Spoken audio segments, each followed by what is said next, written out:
قال أجئتنا لتخرجنا من أرضنا بسحرك يا موسى فلنأتينك بسحر مثله فاجعل بيننا وبينك موعدا لا نخلفه نحن ولا أنت مكانا سوى قال موعدكم يوم الزينة وأن يحشر الناس ضحى۔ فرعون کہنے لگا، اے موسیٰ، کیا تم اسی لیے آئے ہو کہ ہمیں اپنے جادو کے زور سے ہمارے ملک سے باہر نکال دو؟ تو ہم بھی تیرے مقابلے میں اسی جیسا جادو ضرور لائیں گے۔ تو ہمارے اور اپنے درمیان ایک وعدے گاہ مقرر کر لے کہ نہ ہم اس کا خلاف کریں نہ تو صاف میدان میں مقابلہ ہو۔ جواب دیا کہ وعدہ زینت اور جشن کے دن کا ہے، لوگ دن چڑھے ہی جمع ہو جائیں۔ سامعین، اب آیتوں کی تفسیر سماعت کیجیے۔ فرعون نے معجزات کو جادو کہا۔ موسیٰ علیہ السلام کا معجزہ لکڑی کا سانپ بن جانا، ہاتھ کا روشن ہو جانا وغیرہ دیکھ کر فرعون نے کہا، یہ تو جادو ہے، اور تو اے موسیٰ جادو کے زور سے ہمارا ملک چھیننا چاہتا ہے؟ تو مغرور نہ ہو جا، ہم بھی اس جادو میں تیرا مقابلہ کر سکتے ہیں۔ دن اور جگہ مقرر ہو جائے اور مقابلہ ہو جائے، ہم بھی اس دن اس جگہ آ جائیں اور تو بھی ایسا نہ ہو کہ کوئی نہ آئے، کھلے میدان میں سب کے سامنے ہار جیت کھل جائے۔ موسیٰ علیہ السلام نے فرمایا، مجھے منظور ہے، اور میرے خیال سے تو اس کے لیے تمہاری عید کا دن مناسب ہے، کیونکہ فرصت کا دن ہوتا ہے، سب آ جائیں گے اور دیکھ کر حق و باطل میں تمیز کر لیں گے، معجزے اور جادو کا فرق سب پر ظاہر ہو جائے گا۔ وقت دن چڑھے کا رکھنا چاہیے تاکہ جو کچھ میدان میں آئے سب دیکھ سکیں۔ ابن عباس رضی اللہ عنہما فرماتے ہیں، ان کی زینت اور عید کا دن عاشورے کا دن تھا۔ یہ یاد رہے کہ انبیاء علیہم السلام ایسے موقعوں پر کبھی پیچھے نہیں رہتے، ایسا کام کرتے ہیں جس سے حق صاف واضح ہو جائے اور ہر ایک پر کھل جائے۔ اسی لیے آپ نے ان کی عید کا دن مقرر کیا اور وقت دن چڑھے کا بتلایا، اور صاف ہموار میدان مقرر کیا کہ جہاں سے ہر ایک دیکھ سکے اور جو باتیں ہوں وہ بھی سن سکے۔ وہب ابن منبہ رحمہ اللہ فرماتے ہیں کہ فرعون نے مہلت چاہی، موسیٰ علیہ السلام نے انکار کیا، اس پر وحی اتری کہ مدت مقرر کر لیجئے۔ فرعون نے 40 دن کی مہلت مانگی جو منظور کی گئی۔ فتولى فرعون فجمع كيده ثم أتى قال لهم موسى ويلكم لا تفتروا على الله كذبا فيسحتكم بعذاب وقد خاب من افترى فتنازعوا أمرهم بينهم وأسروا النجوى قالوا إن هذان لساحران يريدان أن يخرجاكم من أرضكم بسحرهما ويذهبا بطريقتكم المثلى فأجمعوا كيدكم ثم أتوا صفا وقد أفلح اليوم من استعلى۔ پس فرعون لوٹ گیا اور اس نے اپنے داؤ گھات جمع کیے، پھر آ گیا۔ موسیٰ علیہ السلام نے ان سے کہا، تمہاری شامت آ چکی، اللہ پر جھوٹ افطرا نہ باندھو کہ وہ تمہیں عذابوں سے ملیا میٹ کر دے۔ یاد رکھو کبھی کامیاب وہ شخص نہ ہوگا جس نے تہمت باندھی۔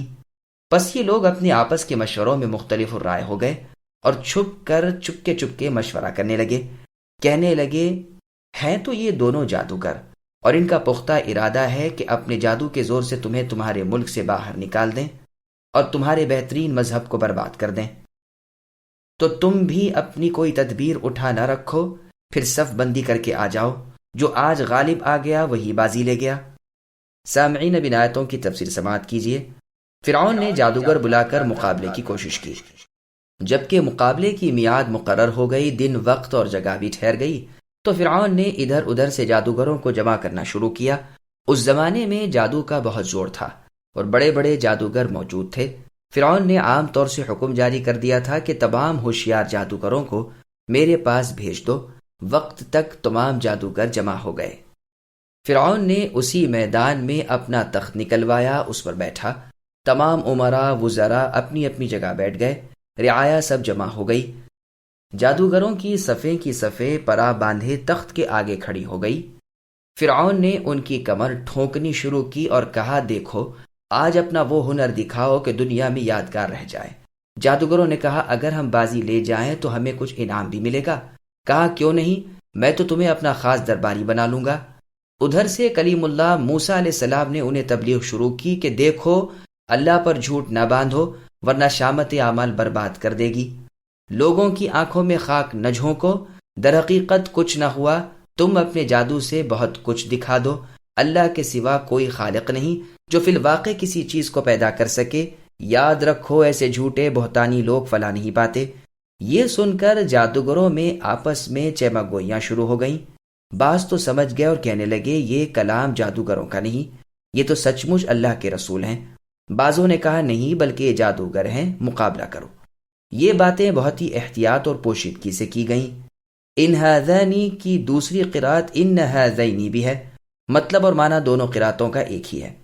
اب بآواز بلند کہنے لگے کہ یہ دونوں بھائی سیانے اور پہنچے ہوئے جادوگر ہیں۔ اس وقت تک تو تمہاری ہوا بندھی ہوئی ہے، بادشاہ کا قرب نصیب ہے، مال و دولت قدموں تلے لوٹ رہا ہے، لیکن آج اگر یہ بازی لے گئے تو ظاہر ہے کہ ریاست انہی کی ہو جائے گی، تمہیں ملک سے نکال دیں گے، عوام ان کے ماتحت ہو جائیں گے، ان کا زور بند جائے گا، بادشاہت چھین لیں گے اور ساتھ ہی تمہارے مذہب کو ملیا میٹ کر دیں گے۔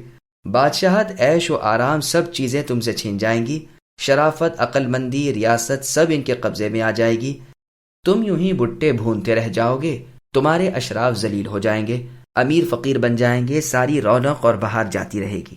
بنی اسرائیل جو تمہارے لونڈی غلام بنے ہوئے ہیں یہ سب ان کے ساتھ ہو جائیں گے اور تمہاری حکومت پاش پاش ہو جائے گی۔ تم سب اتفاق کر لو، ان کے مقابلے میں صف بندی کر کے اپنا کوئی فن باقی نہ رکھو، جی کھول کر ہوشیاری اور دانائی سے اپنے جادو کے زور سے اسے دبا دو۔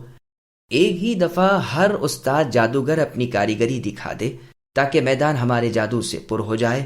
دیکھو اگر وہ جیت گیا تو یہ ریاست اسی کی ہو جائے گی، اور اگر ہم غالب آگے تو تم سن چکے ہو کہ بادشاہ ہمیں اپنا مقرب اور دربار خاص کے اراکین بنا دے گا۔ قالوا يا موسى إما أن تلقي وإما أن نكون أول من ألقى قال بل ألقوا فإذا حبالهم وعصيهم يخيل إليه من سحرهم أنها تسعى فأوجس في نفسه خيفة موسى قلنا لا تخف إنك أنت الأعلى وألق ما في يمينك تلقف ما صنعوا إنما صنعوا كيد ساحر ولا يفلح الساحر حيث أتى فألقي السحرة سجدا قالوا آمنا برب هارون وموسى۔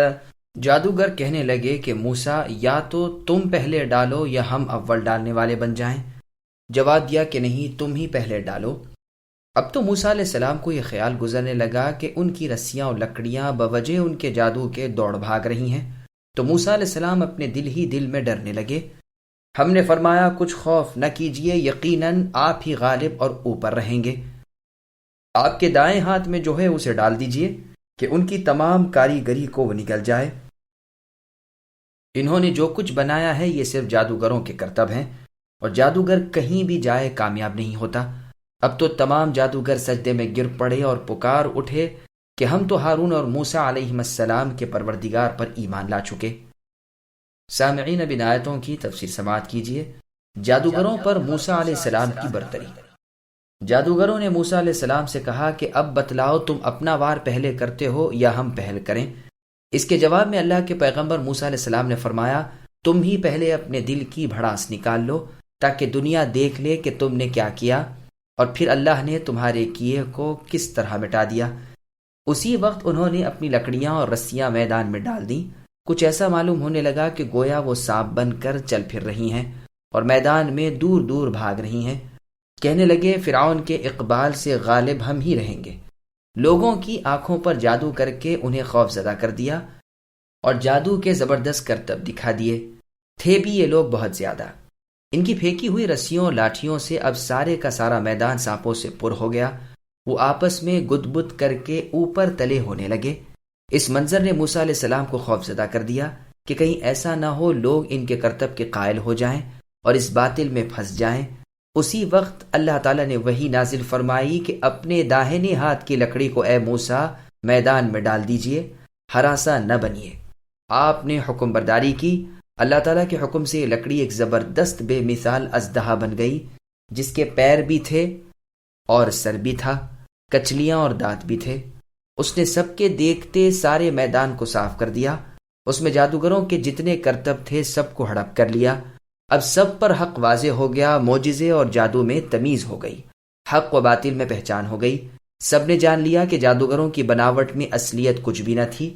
فی الواقع جادوگر کوئی چال چلیں لیکن اس میں غالب نہیں آ سکتے، یعنی جہاں کہیں بھی جادو پایا جائے امن نہ دیا جائے۔ جادوگروں نے جب یہ دیکھا انہیں یقین ہو گیا کہ یہ کام انسانی طاقت سے خارج ہے۔ وہ جادو کے فن سے ماہر تھے، بیک نگاہ پہچان گئے کہ واقعی یہ اس اللہ کا کام ہے جس کے فرمان اٹل ہیں۔ جو کچھ اللہ چاہے اللہ کے حکم سے ہو جاتا ہے، اللہ جو ارادہ فرماتے ہیں وہ ہوتا ہے۔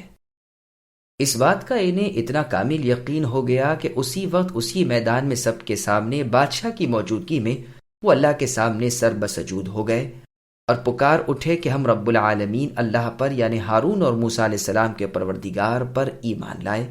سبحان اللہ، صبح کے وقت کافر اور جادوگر تھے اور شام کو پاک باز مؤمن اور باری تعالیٰ کی راہ کے شہید تھے۔ کہتے ہیں کہ ان کی تعداد 80,000 کی تھی، یا 70,000 کی، یا کچھ اوپر 30,000 کی، یا 19,000 کی، یا 15,000 کی، یا 12,000 کی۔ یہ بھی مروی ہے کہ یہ 70 تھے، صبح جادوگر اور شام کو شہید۔ مروی ہے کہ جب یہ سجدے میں گرے ہیں اللہ تعالیٰ نے انہیں جنت دکھا دی اور انہوں نے اپنی منزلیں اپنی آنکھوں سے دیکھ لیں۔ یہ روایتیں تفسیر ابن جریر طبری کی ہیں۔